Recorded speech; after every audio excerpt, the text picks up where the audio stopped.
आप देख रहे हैं नेट्रिक न्यूज, साहस सच कहने का। नमस्कार, मैं हूं देवनाथ पांडे और आप देख रहे हैं नेट्रिक न्यूज। तुलसीदास जी ने अपने रामचरितमानस की शुरुआत में ही संतों के बारे में लिखा है। संत कौन होते हैं, कैसे होते हैं, समाज के लिए उनके होने की उपयोगिता क्या है। अब आप सोच रहे होंगे कि आज हम अचानक संतों की बात क्यों कर रहे हैं। वो इसलिए क्योंकि आज हमारे साथ मौजूद हैं पूजनीय गुरुदेव महंत विजयानंद सरस्वती जी महाराज, जगत गुरु मां बगलामुखी सिद्ध के पीठाधीश्वर हैं। महंत जी, नेट्रिक न्यूज में आपका बहुत बहुत स्वागत है। धन्यवाद। तो मेरा सबसे पहला सवाल है, आप अपने बारे में बताएं। जैसा कि आपके बारे में हमें मालूम चला है, आप व्यापार भी करते रहे हैं, वकालत की पढ़ाई की है आपने, फिर अचानक इतना कठिन निर्णय लिया, आप एकदम से महंत बन गए, साधु संत बन गए। मैं ये तो नहीं कहूँगा कि ये अचानक का लिया हुआ निर्णय है। लगभग 20 वर्ष से मैं आध्यात्म के प्रति रुझान मेरा रहा है। 17 साल पहले मैंने गुरु दीक्षा ली स्वामी ब्रह्मानंद सरस्वती जी महाराज से, और मैं बड़ा भाग्यशाली हूँ कि ऐसे दिव्य विभूति मेरे गुरुदेव हैं जिनके छत्र छाया में मेरे को बहुत कुछ सीखने को मिला, और अब भी उन्हीं के आशीर्वाद से मैं कुछ ना कुछ सीखता ही रहता हूँ। हाँ, मेरी पृष्ठभूमि ऐसी रही है कि मैं वकालत भी की और व्यापारी भी रहा, लेकिन मेरा मानना ये है कि आध्यात्म के बिना व्यक्ति का जीवन सिर्फ शून्य है। क्योंकि मैं जिस पृष्ठभूमि से आता हूँ, ब्राह्मण परिवार से आता हूँ, मेरे दादाजी के समय से वो कर्मकांडी ब्राह्मण थे, पंडित थे, और तभी से हमें वो संस्कार मिले हुए हैं कि जिनका आज उन्हीं के आशीर्वाद से जो भी कुछ मैं कर पा रहा हूँ, अनुसरण कर रहा हूँ, अनुपालन कर रहा हूँ। आप एक संत हैं और राजनीति में भी रुचि रखते हैं। एक संत का राजनीति में आना कितना सही है, ये सवाल मैं इसलिए कर रहा हूँ क्योंकि जब हम रिपोर्टिंग करने ग्राउंड जीरो पे जाते हैं तो वहाँ के लोग अक्सर ये सवाल करते हैं कि बाबा रामदेव एक संत हैं और संत का राजनीति में जाना कितना सही है। यही सवाल मैं आपसे कर रहा हूँ। देखिएगा, राजनीति में जाने से मैं सहमत नहीं हूँ आपके प्रश्न से। राजनीति में जाना उसे कहते हैं कि जब कभी हम किसी राजनीतिक पद के ऊपर आसीन होकर के उसका किसी भी प्रकार से लाभ कमाएं उस पद के द्वारा, तो राजनीति में किसी पद पर रहना राजनीति में जुड़ना होता है। और धर्म का और राजनीति का तो हमेशा से साथ रहा है। कोई भी राजनीति बिना धर्म के संभव नहीं है। धर्म गुरु जब कभी किसी राजनीतिक पार्टी से या राजनीतिक पद से जुड़ता है, तब आप उसे मान सकते हैं या कह सकते हैं कि वो राजनीति से जुड़ गया। लेकिन हाँ, राजनीति पृष्ठभूमि उसकी लगे, इसके लिए आपका ये प्रश्न है, मैं जो समझ पा रहा हूँ कि वो पृष्ठभूमि उसकी राजनीति लग रही है।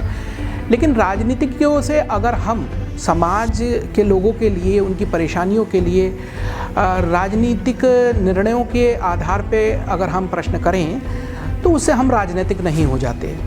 और धर्म गुरु हमेशा समाज के लिए ही परेशान रहता है, और समय समय पे उसको सरकारों से, राजनेताओं से लोगों के लिए प्रश्न करने होते हैं। इसका मतलब ये नहीं निकलता कि वो व्यक्ति राजनीतिक हो गया जब तक कि वो किसी पद पे न हो, किसी पार्टी के किसी पद पे ना हो, या किसी संवैधानिक पद पे ना हो। आपको लेकर भी लोगों का विचार है कि आपके संबंध कई बड़ी राजनीतिक हस्तियों से हैं, तो क्या आप आगे किसी पार्टी में जाने वाले हैं या कोई पार्टी आपको टिकट देकर चुनाव लड़वाने जा रही है? संबंधों का जहाँ तक सवाल है, न केवल राजनीतिक पार्टी के पदाधिकारियों से या नेताओं से संबंध हैं, बल्कि इंडस्ट्रियलिस्ट से भी संबंध हैं, और आध्यात्मिक जितने भी धर्मगुरु बहुत हद तक हैं, वो चाहे किसी भी धर्म के क्यों ना हो, मुस्लिम धर्म के हों, ईसाई धर्म के हों, या जो भी सिख धर्म के हों, सबसे मैं संपर्क रखता हूँ। और वो केवल ये कुछ नहीं है कि मैं कोई राजनीतिक लाभ के लिए किसी से संबंध रखता हूँ, ऐसा नहीं है। हम लोगों की चर्चाएं चलती हैं आध्यात्म के ऊपर, और उस चर्चाओं को हम समाज के लिए अच्छे से अच्छे रूप में प्रस्तुत कर सकें। तो हमारा उद्देश्य धार्मिक संतों से तो मिलने का ये होता है। जहाँ तक फिर वही वाली बात आई कि मैं राजनीतिक लोगों से मेरे संपर्क हैं, हाँ सबसे संपर्क हैं, लेकिन उनमें कहीं ना कहीं वो भी समाज के किसी व्यक्ति विशेष के लिए कोई कार्य से संबंधित या किसी सामाजिक विषय के ऊपर हमें चर्चा करनी होती है।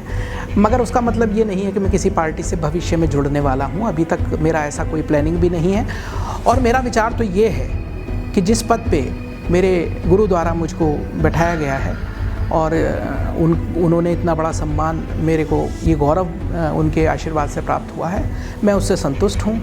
और मैं नहीं चाहूँगा कि किसी भी पद पे, राजनीतिक पद पे जाकर के कोई कार्य करूँ। मतलब आगे आपका इरादा नहीं है राजनीति में जाने का? अभी ऐसा कोई मेरा इरादा नहीं है। कल कथावाचक हैं देवकीनंदन जी महाराज, उनको गिरफ्तार किया गया है। SC/ST का लगातार वो विरोध कर रहे थे, क्या कहेंगे? देखिएगा, ये कानून जो पहले से बना हुआ था, इस कानून को कोर्ट के द्वारा इसमें कुछ परिवर्तन के उद्देश्य से समाज को, जिस तरीके से कोर्ट को के पास PIL दाखिल हुए और उसमें बहुत सारी चीज़ें ऐसी दाखिल हुई कि जिनके आधार पे कोर्ट को भी ये लगा कि इसमें कहीं ना कहीं निर्दोष लोग फंसते हैं, तो उस पे कोर्ट ने अपना एक निर्णय दिया था। सरकार ने उसको, सभी जानते हैं, राजनीतिक कारणों से, वोट बैंक की राजनीति के कारण उसको बदला। मैं सिर्फ इतना कहना चाहूँगा कि जब सरकारें अपने निजी स्वार्थ में काम करती हैं, राजनीतिक पार्टियां अपने निजी स्वार्थ में काम करती हैं, तो इस प्रकार की गलतियां भी करती हैं। और मैं ये गलती ही कहूँगा उनकी। ये कोई मुद्दा ही नहीं था, ये एक शांत पड़ा हुआ डिसीजन था जो हो चुका था बहुत समय पहले। ये गरमा गया। सवर्ण समाज को ये लगा कि उसके हितों का ध्यान नहीं रखा जा रहा है। लेकिन मैं इससे अलग हटके एक बात कहना चाहूँगा, जब तक इस देश के अंदर राजनीतिक पार्टियां अपने निजी स्वार्थों को ध्यान में रखते हुए और देश हित का बिल्कुल भी ध्यान न रखते हुए, समाज हित का बिल्कुल भी ध्यान न रखते हुए अपने कर्तव्य करती रहेंगी, तब इस प्रकार की गतिविधियां होती रहेंगी। कथावाचक जी को गिरफ्तार किया गया, वो तो उस विषय पे तो मैं कुछ नहीं कहना चाहूँगा। ये तो व्यवस्था बनाने के लिए क्या निर्णय लिया गया पुलिस विभाग द्वारा, मैं उस पर किसी प्रकार की टिप्पणी नहीं करूँगा। मेरे संज्ञान में जहाँ तक है वो ये है कि उनके द्वारा कोई ऐसा कार्य नहीं किया गया था जिसके लिए उनको डिटेन किया गया। और अगर ऐसा कोई गलत कार्य उनके द्वारा किया जाता तो निश्चित उनको पकड़ना चाहिए था, लेकिन ऐसा कुछ नहीं किया गया। अब जो भी राजनीतिक परिस्थिति रही होंगी, आप लोग भी जानते हैं, हम भी जानते हैं कि आज के दौर में अगर सरकार से कोई व्यक्ति प्रश्न पूछता है तो सरकार के तो अधिकार क्षेत्र में सब कुछ आता है।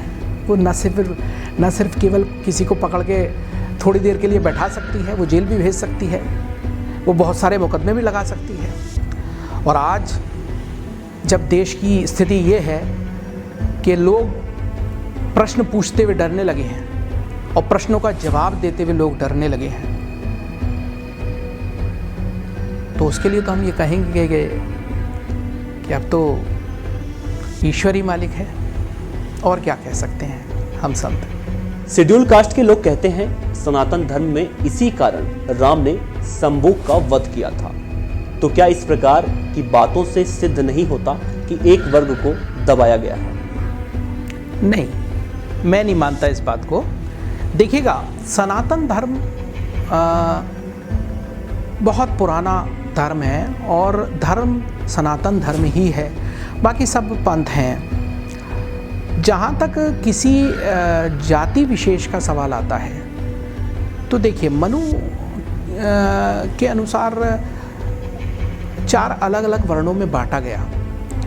वो समाज को सिस्टम से चलाने का एक प्रयास था और मैं नहीं मानता कि सनातन धर्म किसी जाति विशेष के लिए गलत है या किसी जाति विशेष के लिए बहुत अच्छा है। हम जैसे धर्मगुरु पहले से भी और आज भी ऐसी परिस्थिति में हैं जो चीज़ों को अपने अनुसार समाज को प्रस्तुत करते आए हैं, परोसते आए हैं समाज के सामने। उसमें बहुत सारी स्थितियां इस प्रकार की हुई हैं कि जिनको मैं ये मान सकता हूँ कि जिस समय पे वो स्थितियां हुई उसमें एक वर्ग विशेष को कहीं ना कहीं नुकसान हुआ है, और नुकसान ही नहीं काफ़ी उनका मानसिक और आर्थिक भी शोषण हुआ है। लेकिन वो उसके लिए आप धर्म को दोष नहीं दे सकते। वो लोग दोषी हैं जिन लोगों ने इस प्रकार से उन चीज़ों को प्रस्तुत किया, तोड़ के मरोड़ के। अब बात आती है कि शंभूक वध के ऊपर काफ़ी सारे लोग कहते हैं कि साहब देखो दलितों के ऊपर इस प्रकार से राम ने भी अत्याचार किया। मैं ये पूछना चाहता हूँ कि जो लोग इस प्रकार की बातें करते हैं, क्या वो बता सकते हैं कि शंभूक वास्तव में कौन था? अगर वो ये बता सकते हैं तो मैं भी ये बता सकता हूँ कि अगर राम ने शंभूक का वध किया था तो किन परिस्थितियों में किया था। वो मर्यादा पुरुषोत्तम थे, उन्होंने किन परिस्थितियों में वध किया था वो तो आप देखिए। मेरे तो आपसे ही ये प्रश्न है कि रावण ब्राह्मण था और राम ने रावण का भी वध किया था। हर वर्ष हजारों लाखों की संख्या में रावण को फूंका जाता है, कभी किसी ब्राह्मण ने विरोध किया? आज की तारीख में फेसबुक चैनल्स पे, न्यूज़ चैनल्स पे, डिबेट में आकर के बहुत सारे लोग बहुत सारी बातें करते हैं।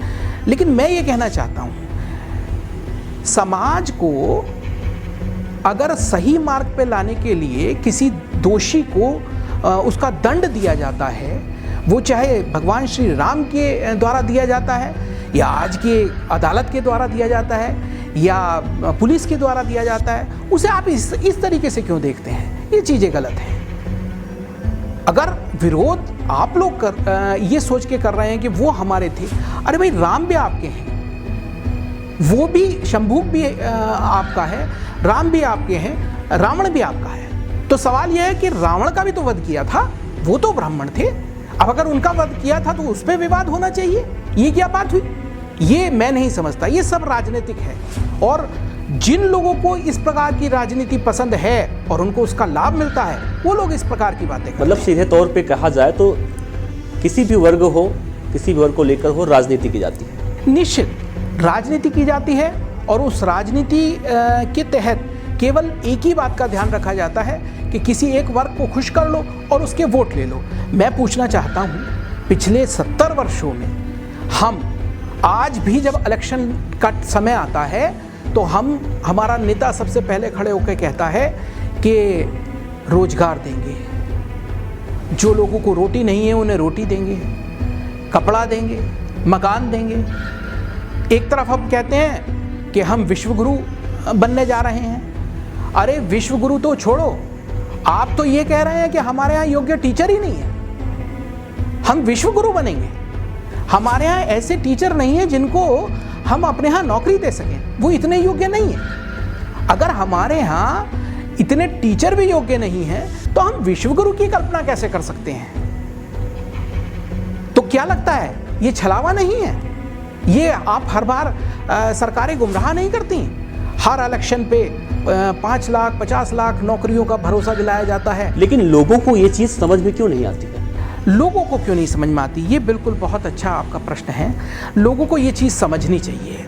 आज भी इतने लोग समझदार हो गए हैं। मैं नहीं समझता, आज की तारीख में एजुकेशन में भी काफ़ी लोगों ने आगे बढ़ाया है अपने आप को, और सोच भी अच्छी हुई है। लेकिन देश की जो जनता है आज भी कहीं ना कहीं इमोशनल चीज़ों को लेकर के वोटिंग देती है, और ख़ास तौर पे भाई कौन जाति का व्यक्ति है उसे मेरे को वोट देना चाहिए, और कौन मेरा अपना है उसे वोट देना चाहिए, वो शिक्षित है या नहीं है, वो संपन्न है तो उसे वोट दे देते हैं, शिक्षित नहीं है तो उसे वोट दे देते हैं, वो योग्य नहीं है तो उसे वोट दे देते हैं, बस ये मानते हुए कि किसने हमको कौन सा छोटा सा लाभ पहुंचाया है इसलिए हम उसको वोट दे देते हैं। इसी कारण वो लोग जो राजनीति में आने ही नहीं चाहिए वो लोग भी जीत के आ जाते हैं और फिर उसके बाद अपने पद का दुरुपयोग करते हैं। ये तो हमेशा से होता है। 2014 में बीजेपी की सरकार बनी पूर्ण बहुमत से। एजेंडा वही था, अयोध्या में राम मंदिर बनेगा। 5वां साल चल रहा है। राम मंदिर की तो दूर की बात है, अब तो बीजेपी के नेता ही कहते हैं कि राम मंदिर अब राम चाहेंगे तभी बनेगा। देखिएगा, जहाँ तक राम के चाहने का सवाल है, राम चाहेंगे तो सरकार बनेगी या नहीं बनेगी ये भी राम ही चाहेंगे। अगर राम के चाहने से मंदिर बनना है तो राम ने कभी नहीं कहा कि मेरी पूजा करो। राम तो मर्यादा पुरुषोत्तम ईश्वर है। ईश्वर की पूजा ईश्वर क्यों कहेगा अपनी पूजा करने के लिए? ये तो भक्त की इच्छा है कि भक्त बनाए, और भक्तों को ही बनाना है और भक्त बना भी दे अब तक। लेकिन हमेशा से इस क्षेत्र की वजह से किसी एक पार्टी विशेष को लाभ होता आया है। आप भी जानते हैं, मैं उसका नाम नहीं लेना चाहूँगा, और वो हर बार इलेक्शन के टाइम पे कभी बनाने के नाम पे वोट लेने की कोशिश करते हैं और कभी ना बनाने के नाम पे वोट लेने की कोशिश करते हैं। तो ठीक है, वो अपने निजी स्वार्थ में निर्णय लेने के लिए स्वतंत्र हैं। लेकिन मंदिर का जहाँ तक सवाल है, वो वास्तव में जब बनना होगा तो बनेगा जरूर। आप दोष किसी को भी दें, कल को आप जनता को दोष दें, कल को आप ये कहें कि वो अभी आपने कहा कि पार्टी कह रही है राम जब चाहेंगे तो बनेगा, तो राम ही तो चाहेंगे, और राम चाहेंगे तो बनेगा, निश्चित बनेगा। लेकिन राम अपने मुंह से थोड़ी ना कहेंगे कि आप मेरी पूजा कीजिए। लेकिन जब मोदी जी प्रधानमंत्री बने थे तो कहीं ना कहीं देश की जनता में के अंदर ये विश्वास उत्पन्न हुआ था कि अब जो है अयोध्या में राम मंदिर का निर्माण हो जाएगा। उसके बाद उत्तर प्रदेश में योगी आदित्यनाथ मुख्यमंत्री बने तो कहीं ना कहीं लोगों को अब पूरी तरह से यकीन हो गया था कि अब राम मंदिर यहाँ पर बन जाएगा। लेकिन मोदी जी हर जगह गए सिवाय अयोध्या के। देखिएगा, ये तो उनका अपना निर्णय हो सकता है कि वो अयोध्या जाएं न जाएं, लेकिन मैं यहाँ पे थोड़ा इस बात को दूसरे तरीके से कहूँगा। वो ये है कि मोदी जी देश के प्रधानमंत्री हैं और उस देश के अंदर बहुत सारी जातियां, बहुत सारे वर्ग रहते हैं। जिस दिन वो प्रधानमंत्री नहीं थे, यानी कि इलेक्शन से पहले, तब तक वो कोई भी मुंह से बात कह सकते थे। उसके बाद जब वो कुर्सी पे बैठ गए, तो जब तक कुर्सी पे नहीं बैठे थे तब तक तो उनकी सोच कुर्सी तक पहुंचने की थी, तो कुछ भी कहा जा सकता है। और उसके बाद उन्हें ये लगने लगा कि अब मैं इस कुर्सी पे बैठ गया हूँ तो अब मुझे सबके बारे में सोचना है। तो मुझे ऐसा लगता है कि उन्हें जब उस कुर्सी पे वो बैठ गए तो वास्तव में उस बात का अंदाजा हुआ जो अंदाजा कुर्सी पे बैठ के ही हो सकता है। और जब कुर्सी पे बैठ जाता है व्यक्ति तो उसे वही चीज़ें बोलनी पड़ती हैं जो कुर्सी बुलवाती है। इसलिए नेताओं को इस बात का ज़रूर ध्यान रखना चाहिए कि जो हम बोलें वो कुर्सी पे चढ़ने से पहले भी वही बोलें और चढ़ने के बाद भी वही बोलें, क्योंकि उतरने का खतरा रह जाता है। 70 साल बनाम 4 साल हमेशा सुनने को मिलता रहता है। कैसे डिफाइन करते हैं इसको अपनी दृष्टि से? देखिएगा,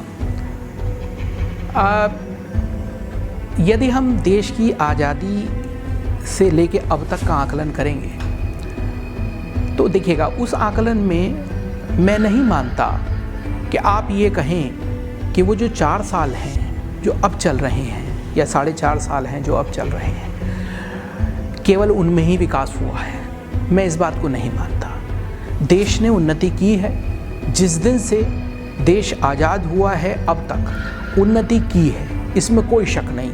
लेकिन बड़ी मात्रा में देश के अंदर भ्रष्टाचार के भी आरोप लगे हैं। वो किसी भी पार्टी पे लगे हैं, मैं पार्टी विशेष का नाम नहीं लूँगा, और सब जानते हैं मेरे द्वारा उसका नाम लिया जाए या ना लिया जाए। भ्रष्टाचार के आरोप लगे हैं और न सिर्फ केवल आरोप लगे हैं, वो सिद्ध भी हुए हैं। लोग जेल भी गए हैं, आज भी बहुत सारे लोग जेल में हैं और भी आने वाले समय में जाएंगे, क्योंकि आरोप जब लगते हैं तो एक ना एक दिन उनके ऊपर कार्रवाई भी होती है।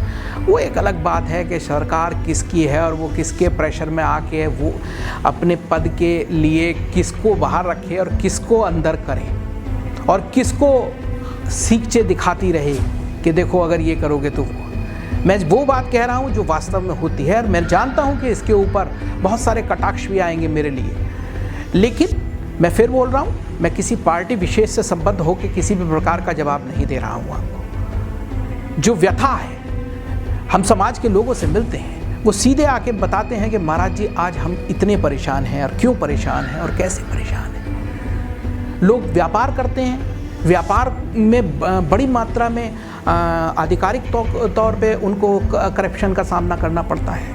एक व्यापारी, मैं भी कभी व्यापारी था, तो मैं ये मान सकता हूँ और मैं जानता हूँ कि अंदर तक का व्यक्ति प्रयास में होता है कि हम सामने वाले का कार्य करें, लेकिन उससे ऊपर का या उससे नीचे का व्यक्ति अगर कार्य नहीं करेगा तो उसकी भी मजबूरी होगी। ऐसा नहीं है कि सिस्टम में ईमानदार लोगों की कमी है, ईमानदार लोग हैं, लेकिन अगर 2 आदमी ईमानदार हैं और 10 आदमी करप्ट हैं तो कैसे काम चलेगा। वो 2 ईमानदार आदमी भी परेशान हो जाते हैं, काम नहीं कर पाते हैं। अंततः नुकसान होता है उस व्यापारी का, उस छोटे से दुकानदार का, जो आम जनता के रूप में देश में भागीदारी रखता है।